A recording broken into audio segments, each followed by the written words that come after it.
Combien de meurtres par balle à Sarnia cette année? Aucun. L'an dernier? Je crois qu'on en a eu un. Et l'année d'avant? Je ne me rappelle pas s'il y en a eu. En disant un en 3 ans. Probablement. C'est très rare dans cette ville. Il n'y a pas de meurtre ici parce qu'il n'y a que 70 000 habitants. Et c'est la capitale du baiser. Je me suis donc rendu dans une ville canadienne, 5 fois plus grande que Sarnia. Windsor, dans l'Ontario, juste en face de Détroit. J'étais sûr qu'il y aurait plus de meurtres à Windsor. Vous avez entendu parler de meurtres par balle à Windsor? Non. Il y a des meurtres ici? Il y en a eu un, mais ça fait très longtemps. Il y a combien de temps? Vous étiez né? Il y a environ 20 ans, il y a eu un meurtre par balle.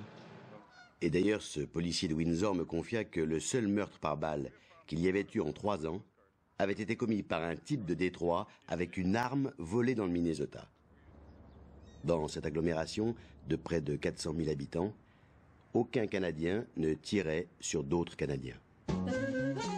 Le moment était venu pour quelques idées reçues sur le Canada. Dans les rues de New York, je demandais à l'Américain moyen ce qu'il pensait de nos voisins du Nord.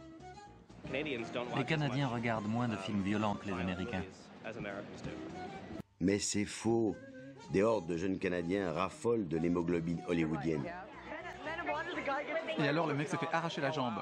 Et c'est plein de filles. Et on voit leur décolleté. Et à poil, il y a un moment où elles sont à poil. Il y a moins de pauvreté au Canada qu'aux États-Unis. Encore faux. Longtemps, on a eu un fort taux de chômage. Quand le Michigan était à 4%, on était encore à 9%. Ce taux de chômage semblait immuable. Il y a surtout des Blancs au Canada. C'est bizarre. Moi, quand je vais au Canada, je vois des Noirs partout, et des jaunes, et des marrons. 13% de la population n'est pas blanche. Les Canadiens nous ressemblent donc beaucoup, et s'il y a si peu de meurtres, ça doit être parce qu'ils ont très peu d'armes. Au Canada, il y a environ 30 millions d'habitants, à peu près 10 millions de foyers. Et on estime qu'il y a 7 millions d'armes à feu. Ouh!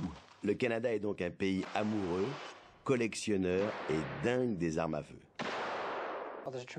Cela s'explique par la nature du pays. Le pays est immense. La chasse et la pêche y sont une tradition.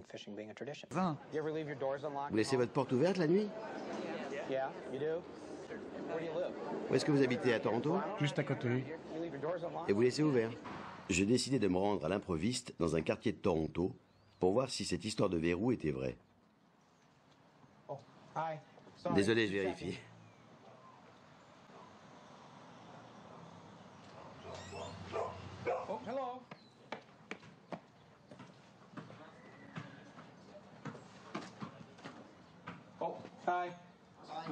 Personne ne ferme ma clé?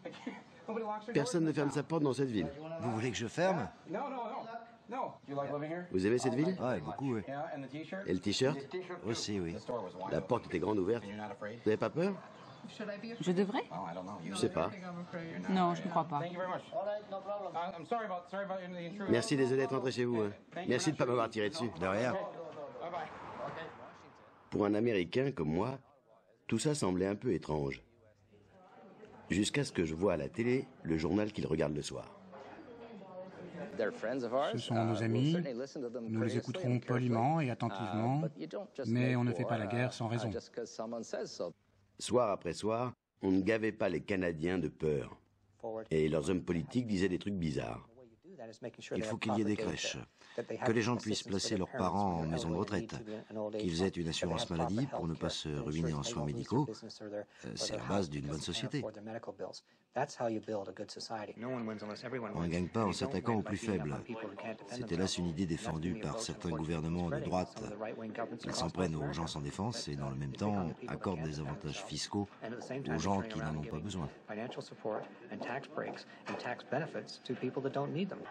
Vous vivez où? En Détroit. Vous venez passer la soirée au Canada? Ouais. Les gens sont un peu plus ouverts par ici, plus accueillants. Vous sentez une différence quand vous venez ici? Non, allez, soyez francs. C'est plus facile. La ségrégation est bien plus marquée aux États-Unis. En fait, vous le sentez. Ici, on vous laisse tranquille. C'est ça le Canada. À la télé américaine, on ne parle que de meurtres, de fusillades. Les États-Unis voient tout comme un combat. C'est leur solution à tout. S'il y a un problème dans un autre pays, ils envoient des gens se battre. C'est pourtant le pays le plus puissant du monde. Au Canada, on négocie, on trouve des solutions. Aux USA, on vous tue et on n'en parle plus.